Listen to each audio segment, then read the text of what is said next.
Hi, I'm Dan. I run a fitness consultancy in London. We work internationally and in London with a range of clients ranging from actors to athletes. I'm here today to give you some tips on fitness. If you go to the gym regularly and you lift weights, you no doubt know what lactic acid feels like. It's a burning sensation in your muscles. It's very uncomfortable. However, it's not dangerous at all. Now, with lactic acid, if you want to get rid of it quickly, you actually can't. You just have to wait and it goes by itself. If you wait 90 seconds, 80% of it leaves your bloodstream. If you wait 8 minutes, then all of it goes. So if you want it to fully go, you have to wait 8 minutes. If you're a professional weightlifter, for example, and all you care about is strength, just strength, you really want to be fully recovered in between sets. So a weightlifter would actually wait 5 to 8 minutes after each set to do the next set. It's very time consuming. For most of us in the gym, it's not purely about muscle size.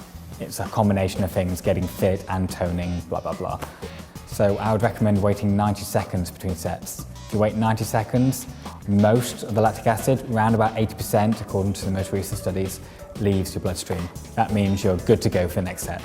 That's why if you see regular kind of weight trainers in the gym, they're looking at their watch, they're looking at the clock in between sets because they're waiting for that 90-second mark. Now, a lot of people get confused between muscle soreness and lactic acid. If you're lifting heavy weights and it hurts, that's just the muscles being sore. It's not necessarily lactic acid, so you don't need to wait a big long time. It's usually when you're doing exercises for longer than a minute at a time, that part of the chemical process, the way glucose interacts with the muscles, you get lactic acid as a byproduct. It's quite technical, so I don't need to go into it, but essentially longer than a minute, you'll get lactic acid.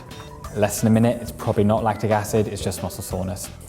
Either way, resting a little bit, it'll help you feel recovered and you go on to the next set. So the key things to remember when trying to get rid of lactic acid is really how long do you have to wait? Because you can't get rid of it any quicker, so it's a waiting game. I'd recommend waiting 90 seconds in between sets.